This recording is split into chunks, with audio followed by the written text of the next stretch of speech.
Hello Pointers and welcome back to another episode of SPTV News. I'm Brenton Kniess. And in this week in news, CVS and Walgreens lawsuit. The SpongeBob musical continues and Pointers volleyball takes another win.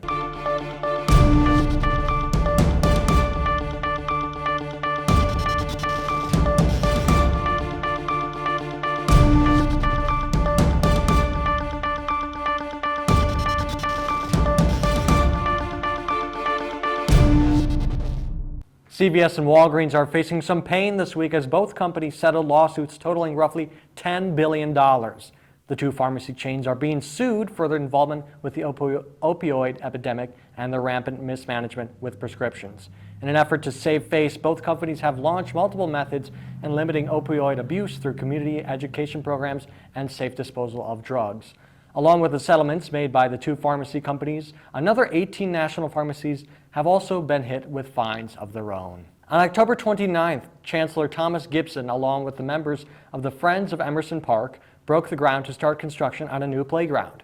Support for the project came from the Sirimer Family Foundation, which donated $100,000 in support of the project. In addition, an extra $60,000 is pledged by the board members to cover the costs of construction, ensuring progress is smooth and finishes as soon as possible. The plans for the park include a multi-purpose basketball and pickleball area, covered shelter area with restrooms, and about 2 acres of space for recreational events. With the rising prices due to inflation, shelters and food banks like the Neighbor's Place in Wausau are feeling the pressure to keep up with demand. In a statement to WSAW, Executive Director of the Neighbor's Place, Donna Ambrose, said, quote, "Sometimes we see those numbers decrease a little when kids go back to school in the fall, but we haven't seen that. They've been pretty consistent and steadily rising," end quote. Shelters and food banks rely on local donations to keep up with demand, and Salvation Army Major David Womack reported that even when people are able to donate the same amount of money they're used to doesn't go as far. Both Womack and Ambrose hope to continue keeping up with rising inflation to care for those in need. The midterm elections are right around the corner, meaning it's time to vote. This year's election allows voters to request and submit an absentee ballot. Voters have until Thursday, November 3rd, to submit their ballots by mail. Friday, November 4th at 5 p.m. will be the last day to pre-register for the municipal. Voters can still register on Tuesday, November 8th, the day of midterm elections. In Wisconsin, the governor, state representative, and U.S. Senate seats are up for election, and election predictions have been very close for many candidates. Be sure to check your local government's website for polling locations and other information. And that's all the news I got for you right now, so it's time to hand it off to Maya with SPTV Entertainment when we come back.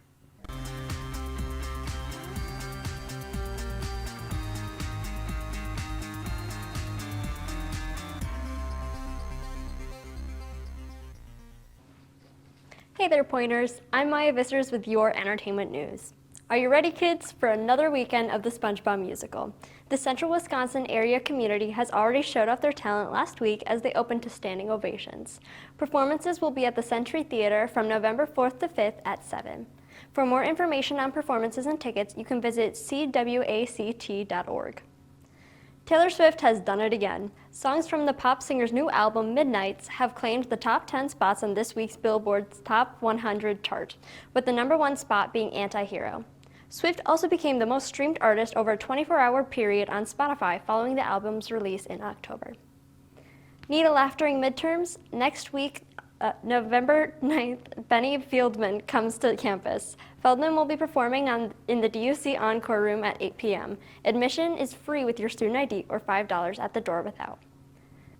Next week, on November 10th, the College of Fine Arts and Communication is hosting Spectral Microcinema. Come to the Karsten Art Gallery in the NFAC at 7:30 to see experimental films from Madison projected on microfilm. You'll see many striking and intriguing films along with guest curator James Carrill lending his expertise to the event. Well, that's all I have for you this week. Now on to Will with your sports updates.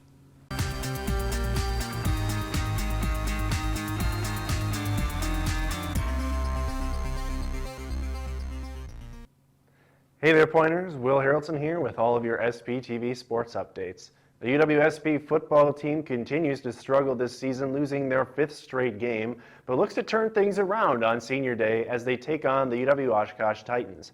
After what was quite frankly 3 straight terrible performances to start the WIAC conference season, the Pointers have made great strides improving the overall offense, going for 224 total yards of offense against UW-La Crosse and an outstanding 421 yards performance against UW-Eau Claire. Now with one final chance at home, the Pointers look to keep rocking on offense and pull the upset against Coach Vinay's former team. Pointers volleyball team just continues to keep on keeping on with another victory against UW River Falls in the first round of the WIAC Volleyball Conference Tournament. After dominating the first 2 sets against the Falcons, the Pointers dropped set 3 25-17. After the small break in action, the Pointers came back with a vengeance in the 4th set, pummeling River Falls 25-5 to get the match victory. Now the Pointers move on to the second round when they take on the 8th-ranked UW Oshkosh Titans. You can catch the match through our friends at Titan TV on Thursday, November 3rd at 7 p.m. After an exciting weekend, the Pointers men's hockey team are now 0-1-1 and looking to get into the win column this weekend when they take on Gustavus Adolphus College and the College of St. Scholastia. After an emotional series against St. Norbert, which saw both games go into overtime, the Pointers dropped to number 12 in the country.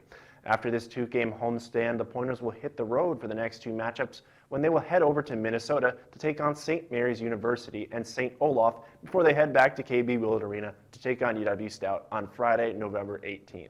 That's all I have for you today, but be sure to tune into the Sports Hub every Wednesday here at SPTV. That's all the news we have for you here at SPTV. As always, stay safe and have a wonderful night.